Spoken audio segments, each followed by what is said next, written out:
Mitos Aurell, pintor anòmal.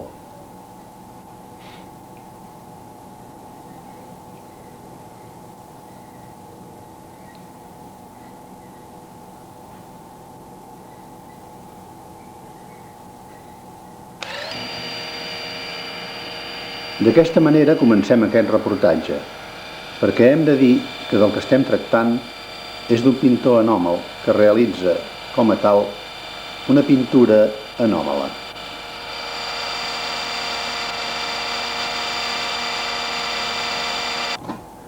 Situant el seu procés creatiu per etapes, ell refereix com a única i decisiva la que viu a Barcelona, barri de Ribera, concretament al carrer Allada, anomenat així per l'existència d'una gran plantació d'alls cap al segle XVIII.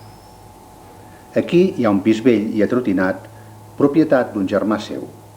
S'hi instal·la i com que no fa res ni treballa i s'avorreix, es dedica a dibuixar amb tinta xinesa.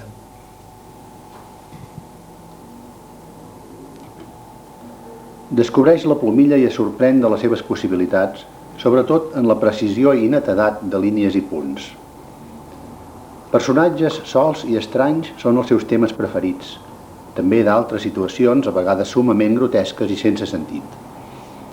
De seguida té capacitat per sorprendre's. És autodidacta i des d'un principi ja es permet el luxe de ridiculitzar o exagerar. Es podria dir que, sense caure en la vulgaritat de la caricatura, es recrea trastocant línies, formes o inclús situacions. Tot això amb la precisió de la plomilla i sent mínimament fidel a uns certs mètodes. Resultat d'això serà el d'un impacte inicial prou sorprenent que sens dubte tenen aquests dibuixos.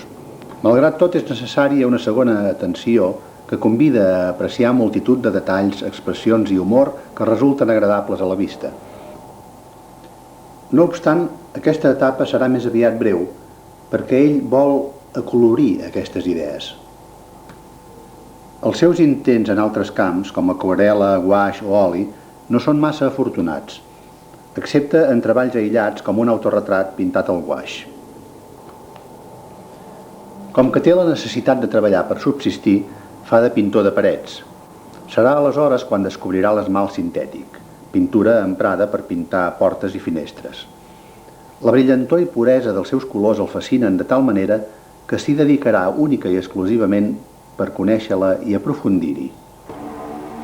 Com a suport, s'obsessiona inicialment amb capçals de llit o peces de mobles que la gent llença al carrer o containers.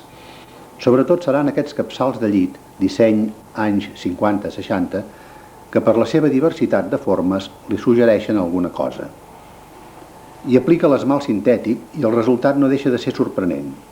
La mateixa idea inicial portada al terreny del delirant. Multiplica per 1000 el camp d'acció i produeix un xoc impactant del qual ell és el primer sorprès. L'eufòria és total. El que fa és senzillament pintar el que li dóna la gana, colors, formes i sense cap prejudici. Resultat d'aquesta eufòria són aquestes peces que més que quadres semblen bombes de rellotgeria a punt d'esclatar. En definitiva, aquesta gran dosi d'ingenuïtat que porten aquests quadres podríem dir que està bastant compensada amb una agressivitat prou latent que salta a la vista. En efecte, l'esmalt sintètic, pintura prou anòmala. Es tracta d'una pintura amb cos, no pas dúctil, però sí escorredissa. Laboriosa i delicada la seva manipulació. Destacarem d'ella la seva brillantor i vivacitat de colors. En el moment d'aplicar-la és necessari fer-ho sobre superfícies seques. És a dir, amb moll, els colors no es fregaran l'un a l'altre. Tampoc són convenients les barreges de colors. Quasi sempre el resultat és el d'un color sense intensitat, amorf, amb poca brillantor, sense personalitat. Per això, jo sempre treballo amb colors purs, directament del pot. També farem servir el pinzell anomenat de paleta per fer els colors de fons. Pinzells més gruixuts, més prims per als detalls, llapisos per dibuixar, passos, regles, gomes d'esborrar, maquinetes, etc. Aquests són, entre d'altres, alguns dels materials que jo utilitzo per fer els meus treballs. Passa un temps de reflexió degut al trasllat de l'estudi a una finca als afores de Terrassa, propietat de la seva família.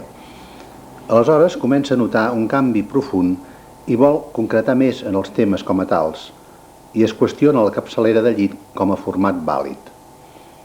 L'abandona, malgrat que no del tot, que ara es fa fer per fusters uns nous formats amb elements propis de la capçalera com ornaments, motllures o potes. Finalment, però, es tornarà a qüestionar el format com a element en volum i serà aleshores quan adoptarà definitivament la superfície plana i normal. Allà hi plasmarà aquella idea, aquell concepte, és a dir, que el que primarà per a ell ja només serà l'interior del quadre, com a tot únic i perfectament delimitat, sense anar-se'n per les branques, vaja. Amb tots aquests treballs fa diverses exposicions amb relatiu èxit i serà amb motiu d'una que celebra a Barcelona quan rebrà l'oferta de realitzar obres sobre paper. Ell escollirà el pergamí. La textura, el color neutre, la noblesa, el motiven a l'hora de triar aquest paper. Es plantejarà aquest treball com a estudi dels diversos temes a realitzar.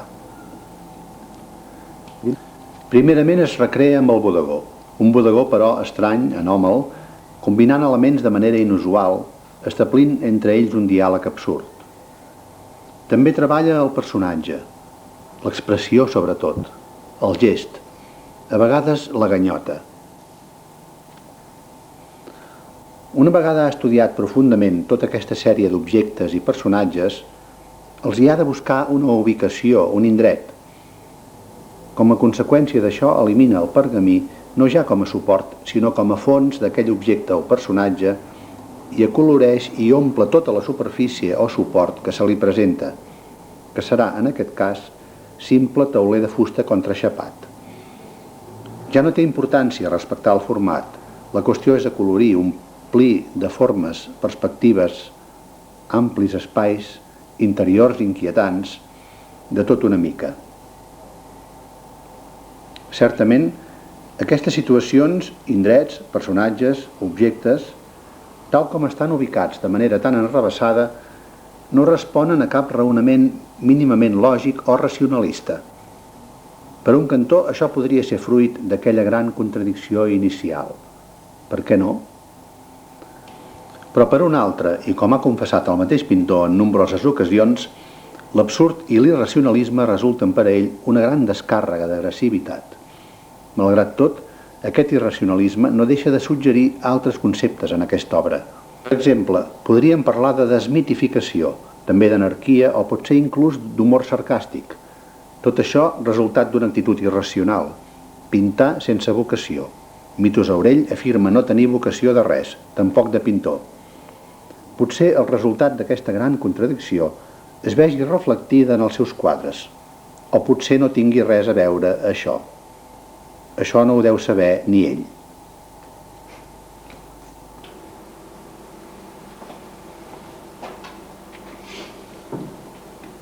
En efecte, perquè què és la vocació? Jo no ho sé, no la sento. I jo pregunto, per què l'home no pot pintar per a no avorrir-se? Per fer alguna cosa, només per fer alguna cosa, senzillament. És tan necessària la vocació?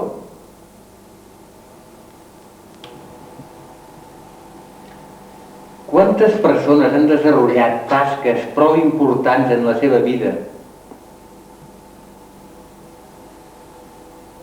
reconeguent elles mateixes sentir una certa frustració per no haver realitzat allò que realment volien fer o es pensaven que volien fer. els motius com tingui per pintar o desenvolupar altres tasques poden ser diversos.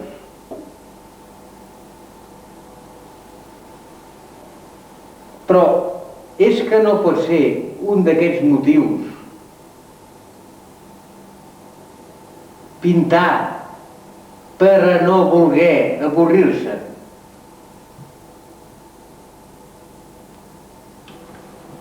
Si hom el que desitja és no avorrir-se i disposa de temps per fer això, no avorrir-se, està totalment capacitat per desenvolupar qualsevol tasca, malgrat no tingui vocació. Naturalment, i malgrat tot, sempre serà necessari tenir en compte conceptes com improvisació, imaginació sobretot, etc. Així és com jo realitzo els meus treballs.